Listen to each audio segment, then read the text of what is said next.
Hello everyone, मेरा नाम है महिपाल चौधरी और आप देख रहे हैं code with Mahi. Last video में हमने एंगुलर के इंट्रोडक्शन के बारे में पढ़ा था और इसके कुछ एडवांटेजेस भी देखे थे। आज हम बात करेंगे एंगुलर के न्यू वर्जन 17 के बारे में और देखेंगे कि इस न्यू अपडेट के बाद एंगुलर की परफॉर्मेंस पर क्या इफेक्ट पड़ता है। So let's get started. Angular 17 में वैसे तो बहुत सारे अपडेट्स हैं। इस वीडियो में हम सिर्फ मेजर फीचर्स के बारे में ही डिटेल्स में बात करेंगे। फर्स्ट अपडेट है इसके लोगो से रिलेटेड। एंगुलर अपने पुराने लोगो को काफ़ी टाइम से यूज़ कर रहा था, लेकिन वर्जन 17 में एंगुलर की तरफ से एक ब्रांड न्यू मॉडर्न लोगो लॉन्च किया गया है। ये पहले से काफ़ी कूल और स्टाइलिश है। नेक्स्ट अपडेट जो कि डेवलपर्स को काफ़ी खुश कर देगा, ये एंगुलर की तरफ से आपके लिए गिफ्ट है। जी हाँ, एंगुलर ने स्पेशली डेवलपर्स के लिए एक ब्रांड न्यू वेबसाइट लॉन्च की है जिसका नाम है angular.dev। इस वेबसाइट में आपको डेवलपमेंट से रिलेटेड सब कुछ मिलेगा। इसमें आप एंगुलर के ट्यूटोरियल्स देख सकते हो, डॉक्यूमेंट पढ़ सकते हो, और सबसे बड़ा इनबिल्ट फीचर ये है कि इसमें आपको प्लेग्राउंड भी मिलेगा। प्लेग्राउंड में हम अपना कोड लिख सकते हैं और टेस्ट भी कर सकते हैं। इसमें आपको कुछ भी डाउनलोड करने की ज़रूरत नहीं है और ना ही किसी लोकल सिस्टम पर एनवायरनमेंट सेटअप करने की ज़रूरत है। सब कुछ ऑनलाइन हो जाएगा। जो डेवलपर्स एंगुलर का काफ़ी टाइम से यूज़ कर रहे हैं उनको पता होगा कि एंगुलर की ऑफिशियल वेबसाइट angular.io थी, लेकिन एंगुलर के 18th वर्जन की रिलीज होने के बाद angular.dev को ऑफिशियल वेबसाइट बना दिया गया है। अगर हम angular.io को एक्सेस करेंगे तो ये आपको angular.dev पर रीडायरेक्ट कर देगा। वेबसाइट का लिंक डिस्क्रिप्शन में है, एक बार चेकआउट करके जरूर देख लेना। नेक्स्ट अपडेट है build in control flow. Developers के एक्सपीरियंस को और भी ज़्यादा इंप्रूव करने के लिए एंगुलर ने एक brand new block syntax build in control को रिलीज किया है। अभी तक हम star NG F, star NG switch and star NG 4 का यूज करते थे, बट अब एंगुलर में इनको रिमूव कर दिया जाएगा और इसकी जगह न्यू सिंटैक्स को रिलीज किया है जो कि जावा स्क्रिप्ट के सिंटैक्स के सिमिलर ही है। चलो वन बाय वन चेक करते हैं। यहाँ पर हम पुराने और न्यू सिंटैक्स को कंपेयर करके देखेंगे कि दोनों में कितना डिफरेंस है। अभी तक हम NGF को कुछ इस तरह से यूज़ करते आए हैं। एक्सपीरियंस डेवलपर्स को ये नॉर्मल लगेगा, बट न्यू लर्नर्स को अगर नहीं पता है तो हम आगे आने वाले वीडियोस में इसको कवर कर लेंगे, ठीक है। यहाँ पर ड्यू टैग तभी रेंडर होगा जब यूजर लॉग्ड इन होगा। अगर यूजर लॉग्ड इन नहीं है तो ng टेम्पलेट टैग रेंडर होगा। अब देखते हैं कि न्यू सिंटैक्स में इसको कैसे यूज करेंगे। न्यू सिंटैक्स में ये कुछ इस तरह का दिखेगा। इसमें आपको @ सिंबल लगा के कंडीशन का यूज करना होगा, जैसे @if, @else और else ए भी लगा सकते हो। ये सिंटैक्स जावा स्क्रिप्ट के सिमिलर है तो ब्राउजर में रेंडर भी फास्ट होगा। नेक्स्ट ng स्विच की बात करें तो हम अभी तक कुछ इस तरह से यूज करते आए हैं, जहां पर एडिशनली ड्यू टैग का यूज करना पड़ता था केसेस लगाने के लिए, बट अब एकदम सिंपल कर दिया गया है। @switch लगाओ और अपने केसेस लगाते जाओ, दैट्स इट। अगर डिटेल्स में देखना है तो मैं ऑफिशियल ब्लॉग का लिंक डिस्क्रिप्शन में डाल दूंगा, आप वहां से जाके चेक कर लेना। So now let's see in new syntax को चेंज करने से एंगुलर एप्लीकेशन को क्या क्या बेनिफिट्स हुए।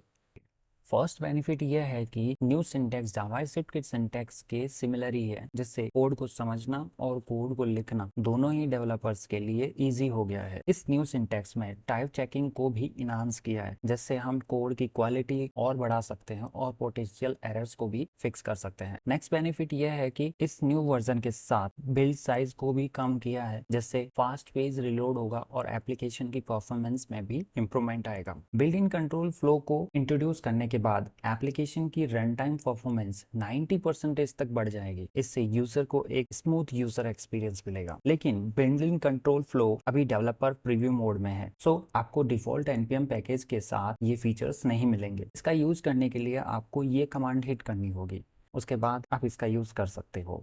नेक्स्ट अपडेट है deferrable views.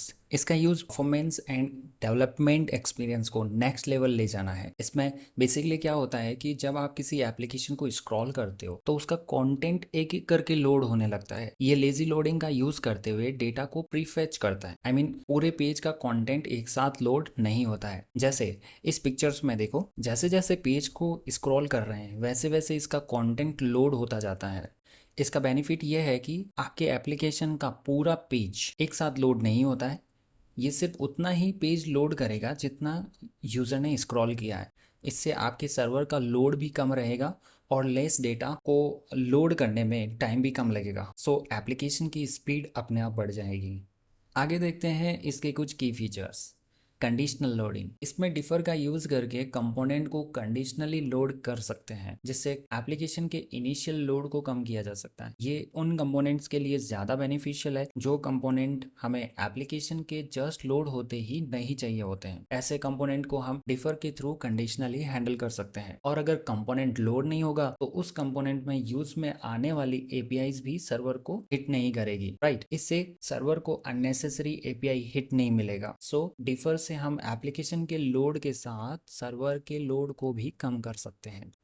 Stand alone dependencies, angular 17 में आप जितने भी कंपोनेंट्स सर्विसेज क्रिएट करोगे ये सब बाय डिफॉल्ट स्टैंड अलोन होंगे। ये किसी दूसरे कंपोनेंट या मॉड्यूल पर डिपेंडेंट नहीं होंगे। इससे बेनिफिट ये होगा कि जहां भी हम स्टैंड अलोन कंपोनेंट का यूज करेंगे वो इमीडिएटली वहां पे लोड हो जाएगा। ओके, नेक्स्ट है integration with loading blocks. Differ feature का यूज करने से बेनिफिट यह है कि डिफर डेटा को चंक्स या ब्लॉक्स में लोड करता है। इन ब्लॉक्स को हम अलग अलग कंपोनेंट्स में डिवाइड कर सकते हैं, जिससे ये डिफर लोडिंग के टाइम स्क्रॉलिंग के साथ 1 by 1 लोड होते रहेंगे। Okay, now we are going to see how it will look like. इस एग्जाम्पल में @प्लेस होल्डर ब्लॉक सबसे पहले लोड होगा। इसमें कंटेंट लोड होने के बाद किस तरह का दिखेगा, उसमें एक इमर्सिव विजुअलाइजेशन इफेक्ट दिखाया जाता है। जैसे आपने कभी फेसबुक या इंस्टाग्राम पे देखा होगा कि एप्लीकेशन ओपन करते ही उसका डेटा जब तक लोड नहीं होता तब तक उस पर्टिकुलर प्लेस पर एक इफेक्ट दिखाया जाता है कि आपकी पोस्ट कैसी दिखेगी। राइट साइड वाली इमेज में आपको समझ में आ जाएगा। ये @प्लेस होल्डर वही है जिसमें इस तरह का इफेक्ट दिखाया जाता है। अब जैसे ही कमेंट लिस्ट का डेटा लोड हो जाएगा, कमेंट लिस्ट उस प्लेस होल्डर को रिप्लेस करके अपना डेटा डिस्प्ले कर देगा। लोडिंग ब्लॉक में स्पिनर या लोडिंग को ऐड किया जाता है, जिससे यूजर जब पेज को स्क्रॉल करेगा तब ये स्पिनर स्क्रीन पर स्पिन होता रहेगा। जैसे ही डेटा लोड हो जाएगा स्पिनर हाइड हो जाएगा। एरर ब्लॉक में एरर को हैंडल किया जाता है। जब डेटा लोडिंग में किसी भी तरह की एरर आ जाती है तब ये ब्लॉक एग्जीक्यूट हो जाएगा। ये था डिफरेबल व्यू। ये भी डेवलपर प्रीव्यू मोड में है। आई होप नेक्स्ट रिलीज में इसको भी डिफॉल्ट कर दिया जाएगा। अब इसके कुछ मेजर अपडेट्स देख लेते हैं। ng new SSR prompt, angular 17 में जब हम न्यू एप्लीकेशन क्रिएट करेंगे तो कमांड प्रॉम्प्ट में एंगुलर अब ये भी पूछेगा कि आपको सर्वर साइड रेंडरिंग चाहिए या नहीं। यस करने पर एंगुलर अपनी पूरी एप्लीकेशन को सर्वर साइड रेंडरिंग के हिसाब से सेटअप कर देगा। सिग्नल्स, सबसे अच्छी बात यह है कि सिग्नल्स को एंगुलर 17 में स्टेबल कर दिया गया है। सिग्नल्स का यूज बेसिकली चेंजेस ट्रैक करने के लिए किया जाता है। सिग्नल्स डिक्लेयर्ड वेरिएबल या ऑब्जेक्ट्स, ये उन सभी कंपोनेंट को चेंजेस डिटेक्ट करके बता देगा जहां जहां हमने उस ऑब्जेक्ट या वेरिएबल को यूज किया है। New life cycle hooks, Angular ने अपने 2 नए लाइफ साइकिल हुक्स को इंट्रोड्यूस किया है, after render and after next render. इन दोनों हुक्स को बेसिकली सर्वर साइड रेंडरिंग की डॉम रिलेटेड प्रॉब्लम को सॉल्व करने के पर्पज से इंट्रोड्यूस किया गया है। आफ्टर रेंडर का यूज तब करना चाहिए जब डॉम में डेटा को मैनुअली रीड या राइट करने की जरूरत पड़े। आफ्टर नेक्स्ट रेंडर का यूज तब करना चाहिए जब हमें डॉम में होने वाले चेंजेस को मॉनिटर करना हो, जैसे किसी एलिमेंट को डिलीट करना या फिर नए एलिमेंट को क्रिएट करना हो। हाइड्रेशन का यूज सर्वर साइड रेंडरिंग के लिए किया जाता है। जब किसी एप्लीकेशन में सर्वर साइड रेंडरिंग इनेबल रहती है तो उसका पूरा पेज डिजाइन सर्वर साइड किया जाता है, जिसे हम डॉम कहते हैं। अब ये डॉम सर्वर क्लाइंट साइड भेजता है, यानी क्लाइंट के ब्राउजर पर, जबकि क्लाइंट साइड ऑलरेडी डॉम होता है। अब यहाँ पर हाइड्रेशन डॉम को पुराने डॉम से रिप्लेस कर देता है। रिप्लेस करते टाइम हाइड्रेशन ये भी ध्यान रखता है कि एप्लीकेशन की स्टेट मेंटेन रहे और यूजर का एक्सपीरियंस भी खराब ना हो। ये थे एंगुलर 17 के मेजर और माइनर अपडेट्स। सारे इंपॉर्टेंट लिंक्स डिस्क्रिप्शन में है, एक बार चेकआउट जरूर कर लीजिएगा। वीडियो अच्छी लगी तो लाइक करें और अपने दोस्तों के साथ जरूर शेयर करें। मिलते हैं नेक्स्ट वीडियो में। Till then take care and bye bye.